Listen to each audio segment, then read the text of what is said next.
இட்லி மாவுக்கு அரிசியை ஊற வைத்த 10 நிமிடத்தில் அரைக்க வேண்டுமா? அதாவது நம்ம இட்லி மாவுக்கு அரிசி ஊற போடணும் அப்படின்னா, அது 2லிருந்து 3 மணி நேரங்கள் ஊறினதுக்கப்புறம் தான் நம்ம என்ன பண்ண ஆகணும், அந்த அரைச்சி நம்ம எடுக்க முடியும். ஆனால் நம்ம ஊற வச்ச உடனே ஒரு 10 நிமிஷத்தில் அவசரம், இப்போ காலையில் நம்ம ஊற வைக்க மறந்துட்டோம் அப்படிங்கிற பட்சத்துக்கு நீங்கள் ஒரு மத்தியானம் ஊற வைக்கிறீங்க அப்படின்னா, சரி உடனே நான் அரைக்கணும் அப்படின்னு நீங்கள் நினச்சிங்கன்னா, அதுக்கு நீங்கள் என்ன பண்ணணும் அப்படின்னா,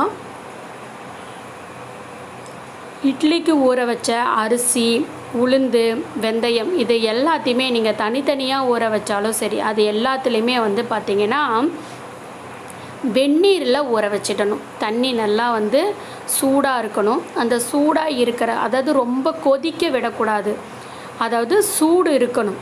நீங்கள் கை தொடுற அளவுக்கு அந்த சூடு இருக்கணும். அந்த மாதிரி சூடாக இருக்கக்கூடிய தண்ணியில் இந்த அரிசியை போட்டுறணும். உளுந்து தனியாக போடுறவங்க போட்டுருங்க. ஒரு சிலர் அரிசி, உளுந்து, வெந்தயம் எல்லாத்தையும் ஒன்றா போடுவாங்க. எந்த மாதிரி மெத்தடில் போட்டாலும் அது எல்லாமே வெந்நீரில் ஊற வச்சிடுங்க. அப்படி நீங்கள் ஊற வச்சிங்க அப்படின்னா, நீங்கள் ஒரு 10 நிமிஷம் ஊற வச்சாலே போதும். அந்த அரிசி நல்லா ஊறிடும். நல்லா எப்போதும் நீங்கள் 2 மணி நேரம் 3 மணி நேரம் ஊற வச்சா எந்த அளவுக்கு அந்த அரிசி ஊறி இருக்குமோ அந்த பதத்துக்கு இந்த அரிசி ஊறி இருக்கும். நீங்கள் அதை எடுத்து எப்போதும் போல் நீங்கள் அரைச்சி எடுத்துடலாம்.